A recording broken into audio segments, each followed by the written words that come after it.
महाशिवरात्रीच्या हार्दिक शुभेच्छा.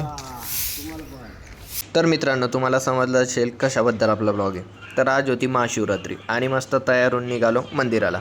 आता एक काका बसले होते, यांना तर काही सुट्टी नाही, पण आपल्याला टाईम आहे म्हटलं चला जाऊन येऊ आपण मंदिरात. मग काय मंदिरासाठी निघालो. आता लई दिवसानंतर सकाळी बाहेर निघालो तर मला काय दिसलं मोकळं आहे, म्हणतं लई भारी वाटते. मग काय आता मंदिराकडे निघालो. आता मंदिराकडे जाता जाता मला मंदिराच्या बाहेर एक काका दिसले जे की केळी वाटप होते. म्हणतं केळी वाटताय हे लई मोठं पुण्याचं काम आहे, पुण्य कधी वाया जात नाही, कुठल्या कुठं तर कामातच येतं. मग काय आपण ते केळी येताना घेतले आणि गेलो आता मंदिरात. मंदिरात पाय वगैरे पडले आणि तिथं होते आपले श्रीरामाची मूर्ती, आपले महादेवांचे पिंड आणि आपले शिवाजी महाराजांची मूर्ती पण होती आणि इतर देव पण होते जसं दत्त महाराज. आणि मग काय सगळ्यांचे पाय वगैरे पडले आणि तिथं वाटप होते आपला प्रसाद. तर तो प्रसाद खाल्ला आणि मस्त मग निघालो आता कॉलेजकडे. आता कॉलेजकडे जाताना मित्र भेटला, मस्त सूटबूटमध्ये होता, त्याला भेटलो आणि मग काय नंतर आपल्या गणपती बाप्पांची पण आरती करून घेतली आणि मग गेलो रूमवर.